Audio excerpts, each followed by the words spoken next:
Hello student, मेरे YouTube channel में आपका स्वागत है। आज हम करेंगे 9th क्लास गणिता मंजरी की एक्सरसाइज 2.1।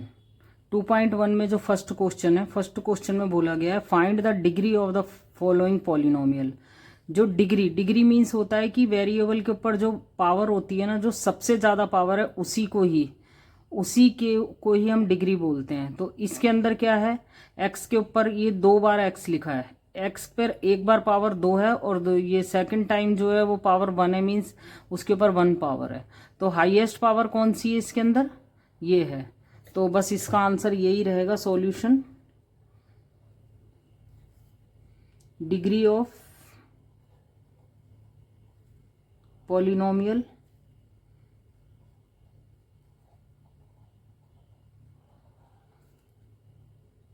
इज 2। ये फर्स्ट का आंसर है।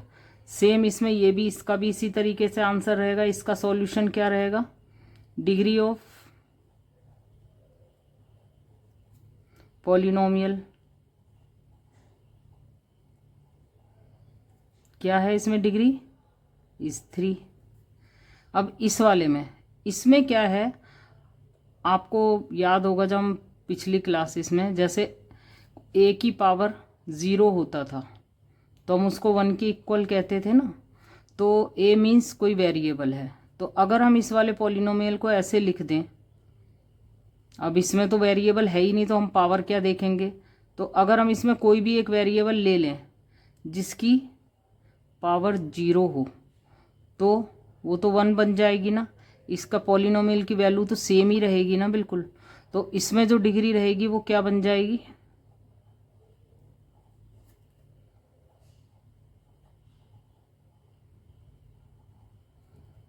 इज 0। इसको 0 को हम चाहें तो ब्रैकेट में लिख दें ऐसा, ये 0 है। अब ये जो है 4z -3 है, ये यहाँ पर 2 टर्म है। तो इसमें हाईएस्ट, ये जो इसमें वेरिएबल है क्या है, z है। z के ऊपर कोई पावर दिख नहीं रही है, इट मीन्स है 1 है। उसकी पावर क्या है, हाईएस्ट डिग्री, हाईएस्ट पावर जो है 1 ही है इसके अंदर। तो डिग्री ऑफ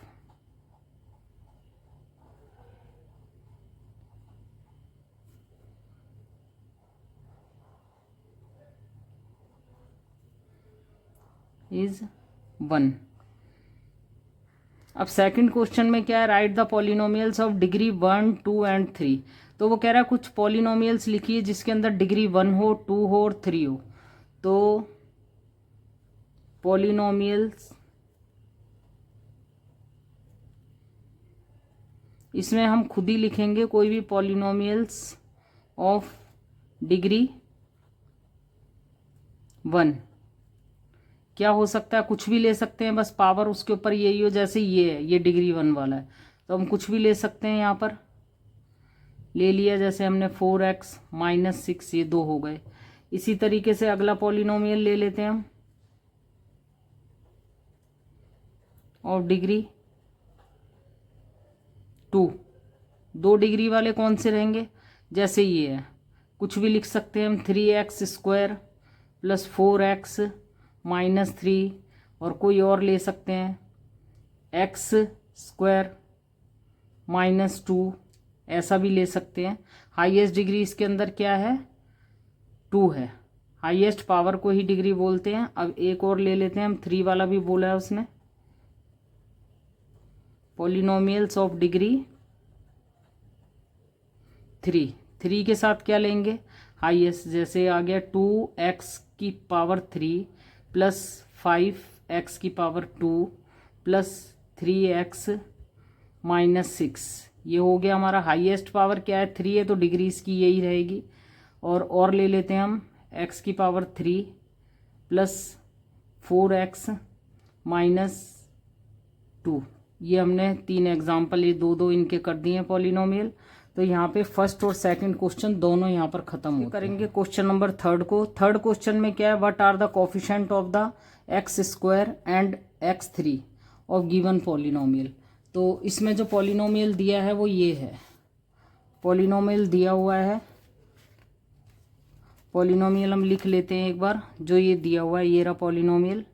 लिख लेते हैं हम x की पावर 4 माइनस 3x की power 3 plus 6x square minus 2x plus 7। तो ये पॉलिनोमियल दिया हुआ है x की पावर 4, 3x की power 3 plus 6x square minus 2x plus 7। तो इसके बेस पर हम करते हैं क्वेश्चन। अब coefficient of x square, coefficient of x square का मतलब होता है एक्स स्क्वायर के साथ, एक्स स्क्वायर वाली टर्म के अंदर जो भी उसके साथ मल्टीप्लाई हो रहा है ना, वही उसका कॉफिशेंट है। तो ये एक्स स्क्वायर वाली टर्म कौन सी है? ये वाली है। तो इसमें इसके साथ मल्टीप्लाई, इस टर्म में सिर्फ 6 है और एक्स स्क्वायर है, तो 6 जो इसका मल्टीप्लाई हो रहा है ना, वही इसका कॉफिशेंट होगा। तो हम इसका आंसर लिख सकते हैं यहाँ से सॉल्यूशन में, coefficient of x square equal to क्या हो गया? 6। अगर 6 के आगे माइनस होता तो हम माइनस भी साथ में लेते, बट इसमें है नहीं माइनस। अब इधर है ये कोफिशिएंट ऑफ एक्स की पावर 3 वाला, तो अब x की पावर 3 वाला कौन सी टर्म है? ये है। इसमें इसके साथ क्या मल्टीप्लाई हो रहा है? -3 मल्टीप्लाई हो रहा है। तो इसका कोफिशिएंट क्या हो जाएगा? ऑफ x की पावर 3, मतलब x क्यूब का जो कोफिशिएंट है वो रहेगा -3। तो यहाँ ये थर्ड क्वेश्चन कंप्लीट हो गया। फोर्थ भी कुछ इसी की तरह ही है, देख लेते हैं। What is the coefficient of the z in the polynomial? ये तो पॉलिनोमियल क्या दिया हुआ है? 4z3, यहाँ सॉल्यूशन लिख लेते हैं, प्लस 5z का स्क्वायर माइनस 11। अब हमने देखा कि यहाँ तो z है ही नहीं, यहाँ z है ही नहीं, और उसने बोला है z का, यहाँ z का क्यूब है, z स्क्वायर है, बट z अकेला नहीं है। तो हम यहाँ पर इसमें z को इंक्लूड करेंगे, जिससे कि इसके पॉलिनोमियल की वैल्यू भी चेंज ना हो और z भी आ जाए।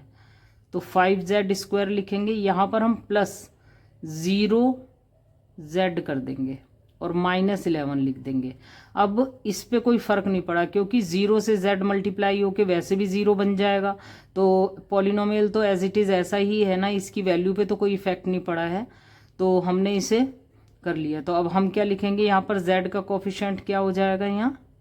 अब लिखेंगे हम कोफिशिएंट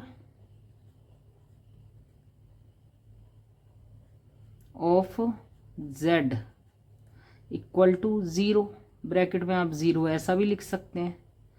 तो यहाँ पर इसका 4 क्वेश्चन भी कंप्लीट हो गया है। एक्सरसाइज का लास्ट क्वेश्चन है 5th। What is the constant term of the polynomial? पहले हम पॉलिनोमियल लिख लेते हैं।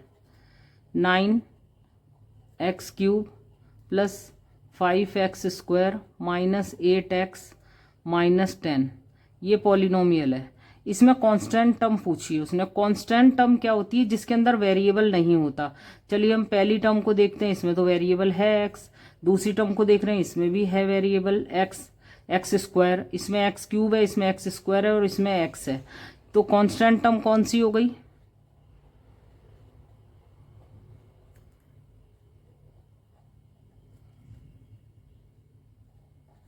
Constant term of polynomial